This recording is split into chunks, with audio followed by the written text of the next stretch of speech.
Great circle of love. Ano po ba yun? Saan po ba nakapaloob yung dakilang pag-ibig ng Diyos po sa atin? Okay, pisaan po natin. Ito po yung pinaliwanag po sa atin, yung Apostol John, na po saan, John, the disciple of love, siya po yung, parang nag-experience niya yung pagmamahal ng Panginoon. And kailangan din po tayo din po ma-experience natin yung pagmamahal ng Lord. Hindi lang yung pagmamahal ng pamilya natin, pagmamahal ng asawa niyo, pagmamahal ng boyfriend niyo. Hindi naman po yung yung talagang pagmamahal ng Diyos. Amen. Kasi kapag tayo po hindi nag-inlove sa Panginoon, hindi natin malalaman kung paano ba talaga magmahal. Diba? Kaya nga meron po tayo mga awitin, diba? Nagmamahal tayo dahil maputi siya, nagmamahal tayo dahil maganda siya, nagmamahal tayo dahil mabango siya, nagmamahal tayo dahil marami siyang pera. Pero kapag wala na siyang pera, hindi siya mahal. Kaya may mga ganun po tayong awitin. Kaya hindi natin totally alam kung ano po yung pagmamahal. Kaya ito po, pinaaral po sa atin ng ating ng isang apostol dyan na ito para na sa ganun makita po natin yan. Bakit po? Saw himself as the recipient of Christ's love. Kasi siya po mismo, naranasan niya na tanggap siya ng pag-ibig ng Panginoon. Kaya alam natin na tayo lahat tumanggap po tayo ng pag-ibig ng Lord. Call for believers to love one another. Ito yung nagturo sa kanya kung bakit siya naging apostol. Kasi nagkaroon po siya ng desire ng malasakit para magligtas ng kaluluwa. Kaya nga kung sasabihin po natin na I am in love with Jesus, to Jesus, ibig sabihin niya, nagkakaroon na rin po tayo ng passion or ng affection to save soul. Dapat tayo din po, kung talagang inlove tayo ni Jesus, halimbawa, sinabi ko sa sarili ko na sinabi ko sa inyo na ako ay nagmamahal sa Panginoong Jesucristo, dapat po na makikita sa atin na tayo rin po ay nagmamahal sa kapwa natin. Kaya lang po, kung minsan yung pagmamahal na yun, ay nangangagaw po ng sistema. At anong sistema po itong umaagaw dito? Yan po yung sinabi po dito, na refuse to love the word or things in the word. Yung pagkabagay sa sanlibutan, kaya nakikita niyo po nagiging limited yung ating pag-ibig sa Diyos because of the things that we do into the Word. Yung mga bagay na ginagawa natin sa mundo, yun yung umaagaw sa pag-ibig natin sa Panginoon. Eh sabi pa naman sa atin ng Lord, love God above all. Ibigin natin ang Diyos ng higit sa lahat. So kaya yun po yung kailangan po natin. Kaya nga po, nasira po yung talagang totoong pagmamahal na gusto na maramdaman po natin para sa Diyos. Kaya hindi na po natin maibigay yung mga bagay na yun. Ito po si John, he knows how great the love of Christ so much. Alam na alam niyo yun. Ikaw ba nalalaman mo kung gaano katakila ang pag-ibig ng Diyos? At alam niyo talaga yung dakilang pag-ibig ng Diyos, kung kilala niyo talaga yung dakilang pag-ibig ng Diyos, hindi ka nahihiwalay sa Panginoon. Dahil napakaganda ng layunin ng pag-ibig ng Diyos para sa atin.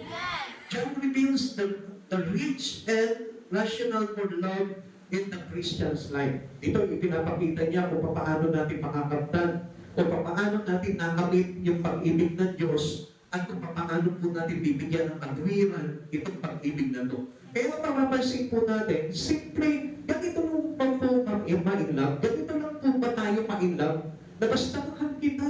Pag tinanong ka, bakit mo ako minahal? Basta mahal kita. Hindi natin alam kung paano magmahal talaga. Kasi kung hindi natin talaga makikilala ang Diyos, ang ating Panginoong Jesucristo sa buhay natin, hindi natin matututunan talaga yung right kind of love. Yung totoong love. Kaya kung mapapansin natin, nag-aasawa po ang tao, nagpapakasal sila, is getting married to someone, pero ang problema dito, hindi nila alam kung paano yung talagang pagmamahal. Basta gustuhan kita basta ikaw yung hinahanap ko, basta ikaw yung tinitipag ng puso ko, puro basta na lang. Kaya pagpasok nila sa isang relasyon, nagsama sila, basta-basta na lang ang nangyayari. So, ibig sabihin po nito, wala yung sense na nakapaloob kung saan nanggaling talaga yung tibok ng puso mo. Wala yung talagang totoo pinanggalingan ng pag-ibig mo. Kaya tandaan po natin, ito po yung nakamit po natin sa ating Panginoon. Dahil God's love us first. Siya yung unang nag-inlove sa atin. Siya yung unang nagmahal sa atin. Akala niyo po ba dahil nandito kayo ngayon dahil sa pag-ibig niyo sa Diyos? No. Ang Diyos ang unang umibig sa atin. Kung bakit ka nandito ngayon, dahil ang Diyos mismo ang nagdala sa iyo dito dahil mahal ka niya. Intindihan mo natin yun.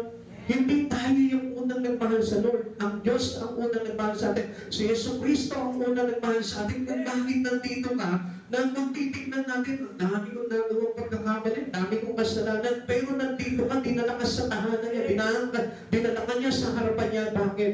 Kasi mahal ka ng Diyos. At ayaw niya na mapahamak ka. Kaya, in return to our God, tinuruan din tayo, nireveal din sa atin ni John, na tayo pong lahat ay pagmahalan. Ang sabi po dito, we ought then to love one another. Kaya kailangan po natin pagmahalan. Amen. Sabihin mo sa katabi mo, kaya mo ba akong mahalin? Kaya mo ba akong mahalin? Yeah. Yung iba hindi makatingin sa mata eh, no? Sige, tingnan mo sa mata yung katabi mo, kaya mo ba akong mahalin? Kaya mo ba akong mahalin? In spite na maganda ako, kaya mo ba akong mahalin? Ha? In spite na may utang ako sa iyo, kaya mo ba akong mahalin? Ha? Sige, tanongin mo, bakit mo kayo sa akin nakatingin? Yun naman po talagang katotohanan nun eh. In spite na naiinis ka ngayon sa akin, kaya mo ba akong mahalin? Yun po kasi yung pag-ibig sa isa't isa. Hindi inibig natin yan kasi malapit sa akin to eh. Inibig mo ito kasi kakilala mo to eh, best friend mo to eh. Hindi ganun po yung pag-ibig. Ang pag-ibig ng Diyos, ikaw ay minahal niya kahit na may kasalanan ka. Hindi mo po ba nakita yung bagay na yun? Kaya in spite of that, tayo po ay nagmamahal. Hindi lang basta, syempre, mahal ko to, buhay pa rin ko to. Mahal ko to kasi asawa ko to eh, mister ko to eh. Mahal ko to kasi anak ko to eh. And how about someone that is not close to you? Yung tao na hindi naman malapit sa iyo. Yung tao na lagi kang ikiting-chismis. Yung tao na laging umuutang sa iyo pero hindi naman nagbabayad. Tayo mo bang mahalin yun? Taas nga yung kamay na tayo magmahal ng ganong klaseng tao? Uy, talaga na ha? Yung iba, gusto ngayon na makipagplastikan pero hindi. Pero dapat gawin po natin yun. Dahil tayo rin, minsan din po tayo nagkasala sa Panginoon. Amen. Pero minahal ka ng Lord. Kaya nga, obviously, nandito ka ngayon. Di ibig sabihin, mahal tayo ng Panginoon. Okay, tuloy po natin. Okay, tignan po natin kung ano po yung pagmamahal na ito na ibinigay sa atin ng Lord, no? Una, where love starts, saan po ba nagsimula talaga yung pag-ibig niya? Akala natin, basta nagmahal tayo, no? Basta ako kasi labi na ako eh, madali ako pagmahal sa tao eh.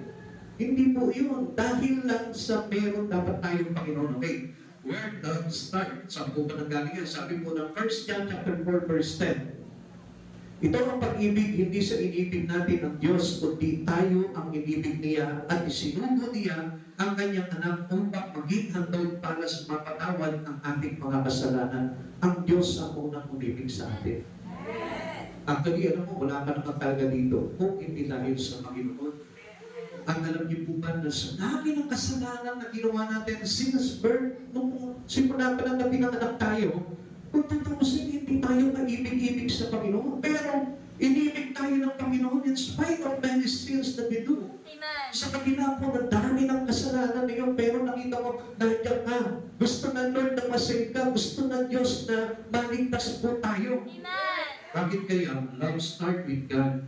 Kasi nag-umpisa talaga ang pag-ibig ng Diyos para sa atin. Amen. Kasi alam niyo bakit? Because God is obviously love. Siya po yung talagang pag-ibig. Ang Diyos natin ay pag-ibig. Kaya wala po tayong may susubat po talaga dahil grabe ang Diyos. Ang pag-ibig niya sa atin ay wagas. Amen. 1 John chapter 4 verse 8. Ang hindi umiibig ay hindi kumikilala sa Diyos sapagkat ang Diyos ay pag-ibig. Now, kung titignan natin mga kapatid sa Panginoon, no? Sino daw po yung kumikilala sa Diyos? Yung marunong magmahal ng kapwa. Amen. Yung marunong magmahal sa Diyos.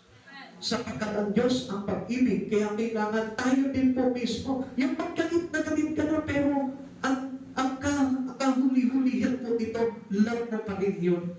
Amen? Amen. Yung pag hindi umiiral talaga yung galing mo. Sumasama ang loob mo, pero napapalitan po ito ng pag-ibig sapagkat ganun ito kasi ang Diyos eh. Amen. Ganun ito kasi galit sa atin ng Lord dahil sa kasalanan natin. Pero ano po yung umiral sa Panginoon? Mahal pa rin tayo ng Diyos. Kaya He said, His only begotten Son. Amen. Ibinigay niya sa atin yung kanyang pinakamamahal na anak para na sa ganun tayo po ay iligtas. Kaya kung mapapansin po natin, pwede na po tayo parusahan ng Panginoon sa dami ng kasalanan po natin. Pero hindi ginawa ng Lord yun. Bakit? Kasi mahal ka niya. At kaya, ito po yung nakapigil po sa Panginoon dahil hindi lang ako ang mahal ng Panginoon, kundi lahat po tayo ay mahal ng Lord. God love us all.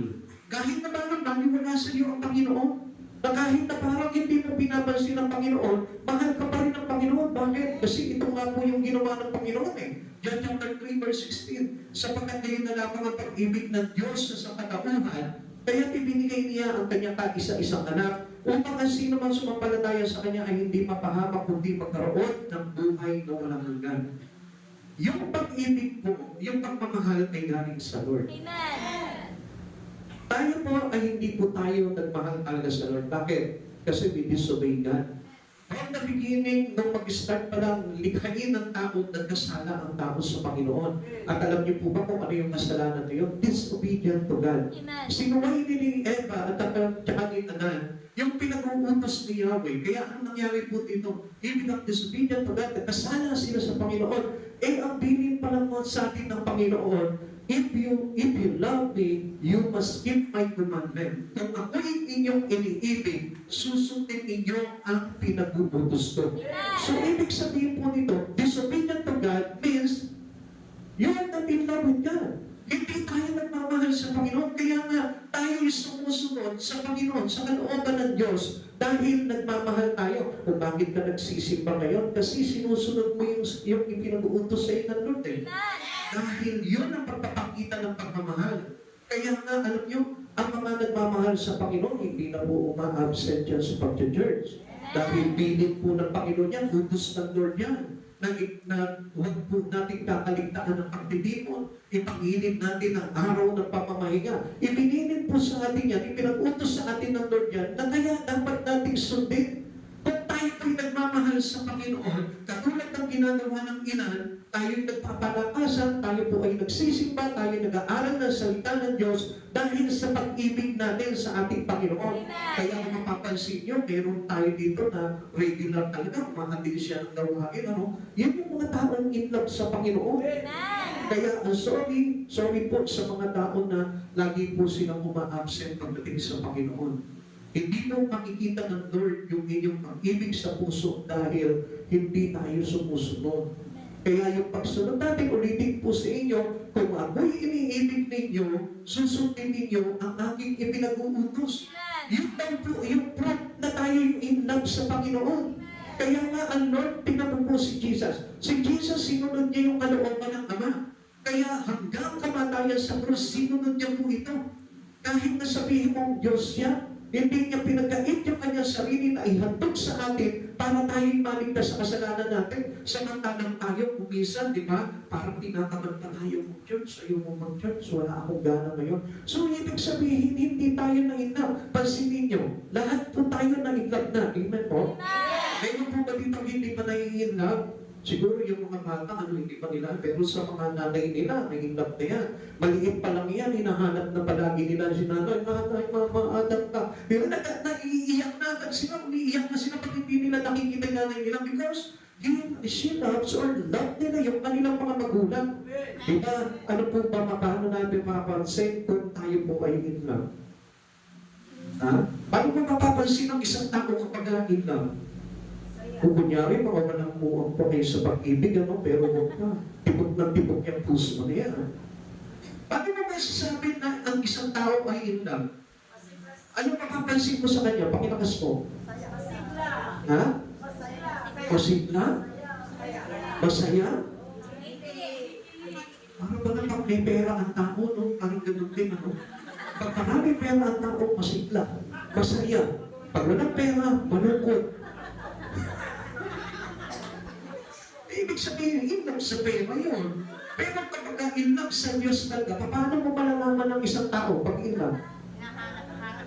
Yan, hinahanap-hanap niya ang Lord sa buhay niya. Diba? Kapag may church, mag-church siya. Kapag may Bible study, magba-Bible study siya. Kapag halimbawa, kailangan magbasa ng Bible, magbabasa siya ng Bible. Yun yung mga taong in love sa Panginoon. Okay, tuloy po natin, ano po? We have not sought God Kuminsan po kasi mapapansin natin, ang dami nagsasabi, mahal nila ang Diyos, pero hindi nila hinahanap ang Lord. Ang mga nanginap sa Panginoon, naghahanap sa Diyos. Hindi tumitigil yan, di ba? Ako, tunatas nung araw na nanginap po ako eh. Lagi kong hinahanap yung mahal ko. Kayo din po ba ganon? So, ibig sabihin, pagka hindi nyo hinahanap yung mahal nyo, ibig sabihin, hindi po kayo in love nun. Amen. Asam yun. Di ba yung ayaw makikita ng tao na to, di ba parang gano'n? So, gano'n din po tayo. Kaya nga po, kahit na ayaw natin ng isang tao, dahil tayo po ay tumanggap ng pag-ibig ng Diyos, minamahal din po natin yan. Kaya tayo po ay naghahanap sa Panginoon sa pamamagitan ng pag-ibig natin sa Panginoon. Amen. Sabi nga po din ng Roma chapter 3 verse 11, walang nakakaunawa, walang humahanap sa Diyos. No one seek for the Lord. Dahil nga po, hindi tayo yung unang umibig sa Lord. Kundi ang Diyos po ang unang umibig sa atin. Ang Diyos ang unang humanap sa atin. He has sought us. Tayo po yung unang hinanap ng Panginoon. Because God is the original seeker. Not the sinner, but our Savior. Who forsake for us. Siya po yung unang-unang naganap sa atin. Siya po yung unang bumaba dito para tayo po ay iligtas. Amen. Hindi ang tao ang unang tumawag sa Diyos, Lord, help me, save me. Hindi ang tao, kundi ang Diyos. Nung dumating na si Kristo dito at nanampalataya ka kay Kristo, doon ka humingi ng tawad sa Panginoon, doon ka humingi ng tulong sa Panginoon para mapatawad ka. Amen. Kasi nagpakilala sa atin ng Panginoon, siya po yung naganap po sa atin. Finally, seeking God is but responding to His love. Na pag tayo po ay naganap na sa Panginoon, yun na po yung ating respond, yung tugon natin sa pag-ibig ng Diyos. Kaya kayo nandito ngayon kasi nga, tugod-tugod na yung pag-ibig niyo sa ating Panginoon, which is the right way na ginagawa ng isang tao na nainam na sa Panginoon. Kaya, ugaliin po natin, hanapin po natin ang Panginoon. Kasi alam niyo po ba kung ano yung tinutukoy po dito sa Roma chapter 3 na ito, na hindi naghahanap sa Panginoon, yung mga tao na ayaw maligtas, yung mga tao na ayaw maghanap ng kaligtasan sa Panginoon. Kaya nga po tayo, na kapag gusto po natin na tayo po ay maligtas, tayo po ay naghahanap sa Diyos because we know that Christ Jesus is our Savior. Mayroon pa po bang ibang tagapagligtas tungkol sa ating Panginoong Jesucristo? Wala na po. He is the only one. Kasi sabi po sa atin ng Aklat ng Gawa, chapter 4, verse 12, nothing name that is given for us, but the only name that is given for us to save us is the name Christ Jesus.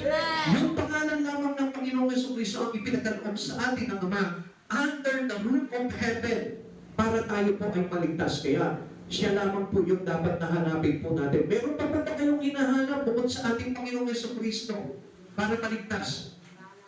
Wala na. Kaya nga, if we focus our life to Jesus, makakasiguro po tayo na tayo po'y ligtas na. Love the foundations of the Word. Yung pag-ibig, yan po yung naging pundasyon kung bakit nilikha rin po ang sanlibutan. Kaya kung mapapansin po natin, bago po likhain ng tao, ang Diyos ay lumikha na ng lahat ng pangangailangan ng tao. He provide everything for us. Kaya lang hindi natin makita yung ganda ng bagay na yun eh. Kaya kung isa, nagre-reklamo po tayo eh.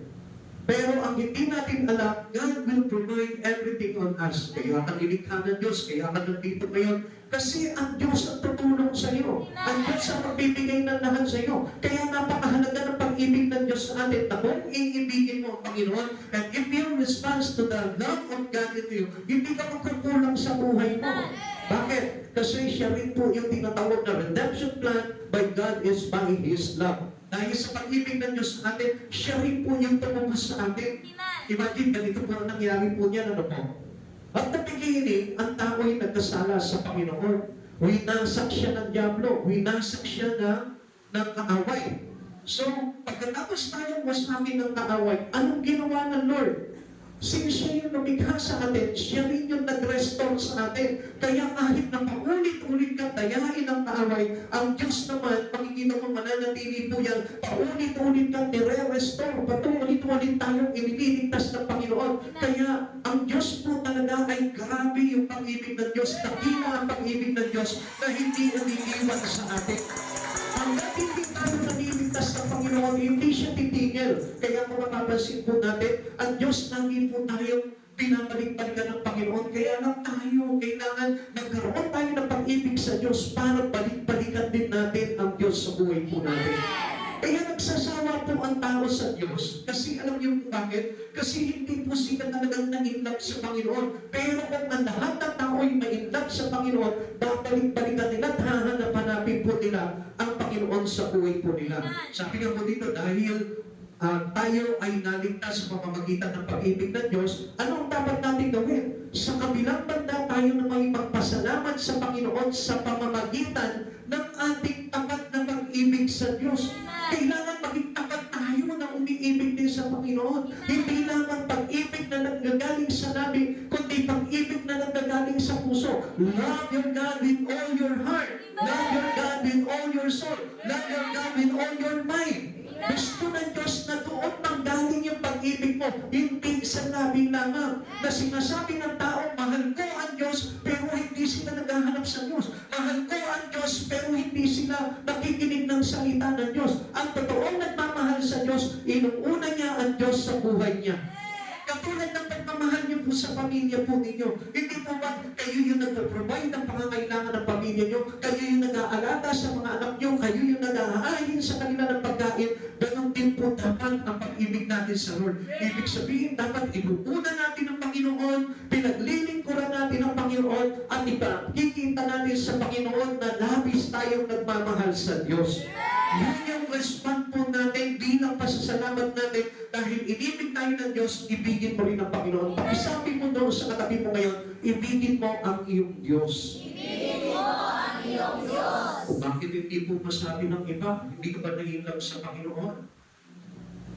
Sige, sabihin mo doon sa katabi mo, ibigin natin ang Diyos. Ibigin natin ang Diyos. Siguro yung iba nagtataka po sila, no? Iniibig ko naman ang Diyos. You must learn from the Lord. You must learn from the Word of God. Kailangan matuto tayo sa salita ng Diyos, hindi lamang sa pamamaraan ng tao. Okay, mamaya, papakita ko sa inyo bakit ano mo. Okay, but then, tignan po muna natin sa 1 Peter chapter 1, verse 18 to 20. Alam niyo kung ano ang ipinatubos sa inyo sa walang kapuluhang pamumuhay ng inyong pinanas sa inyong mga magulang. Pinubos kayo hindi sa pamamagitan ng mga bagay na nasisira tulad ng ginto o pilak, kundi sa pamamagitan ng mga halagang dugo ni Kristo. Siya tulad ng korderong walang dugis at kapintasan. Itinalaga siya ng Diyos bago paligyain ang daigdig. Ang alang-alang sa inyo ay pinahayag sa mga huling araw na ito. Anong pinatubos mo sa amin ng Panginoon? Hindi ka tinubos sa pamamagitan ng ginto o ng anumang bagay. Bakit? Kasi itong mga bagay na ito ay paglalaho.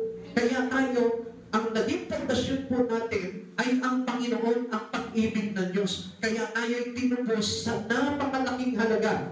At ano yung malaking halaga na yun? The blood, the precious blood of Jesus.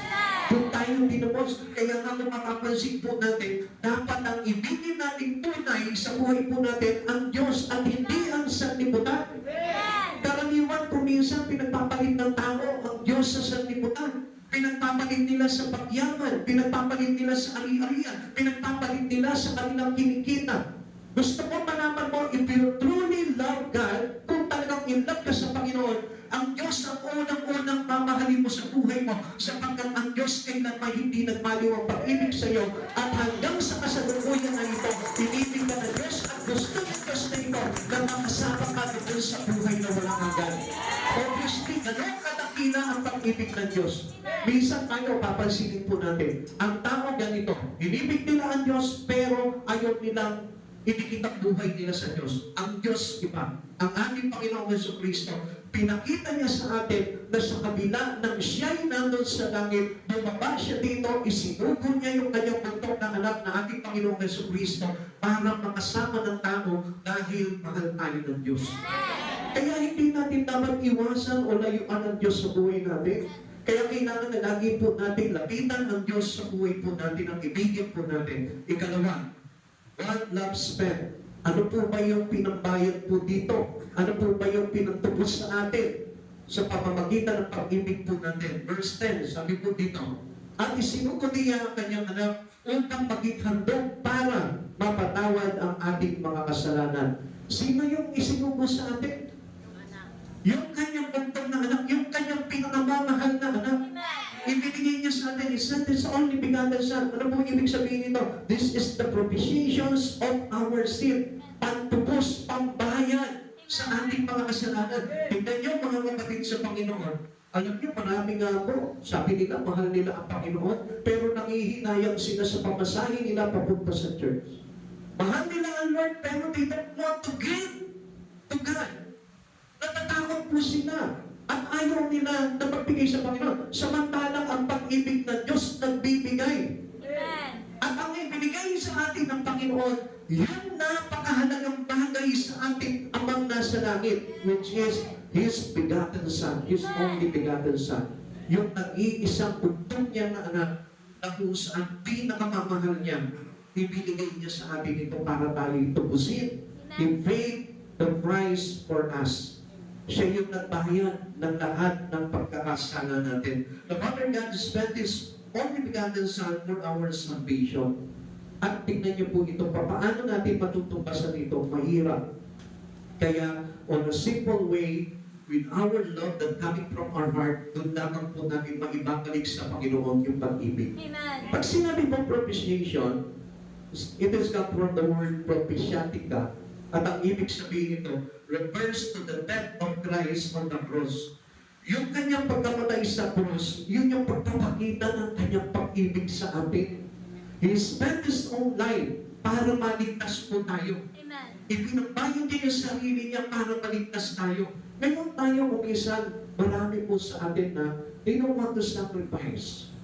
Ayaw natin magsakripisyo para sa Panginoon. Pero ang Diyos natin, nagsakripisyo siya ng buong para lang tayo maligtas. Kaya kapatid sa Panginoon, gusto ko na malaman po natin, how do we spend our life? Spend it wisely to the Lord. Serve the Lord our God. Love the Lord with all your heart, with all your soul and mind. Kaya kailangan po na ito po yung sukli at ating respond to good natin sa ating Panginoon. Propitiation demanded full payment for our sin. Buong niya tayong binayaran, hindi installment, hindi partial.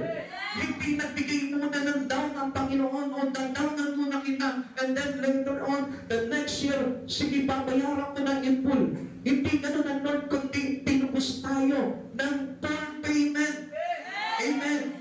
Hindi katulad ng tao, no, mahilig po sa installment. Pansinin niyo po ito mga kapatid sa Panginoon, ang Lord hindi tayo in installment. Alam niyo kung bakit? Kasi gusto niya na makuha niya na agad tayo. Kaya binayaran niya na tayo ng full pay. Tingnan niyo mga kapatid sa Panginoon, halimbawa, mayroon kang binibiling lupa. Pag binili mo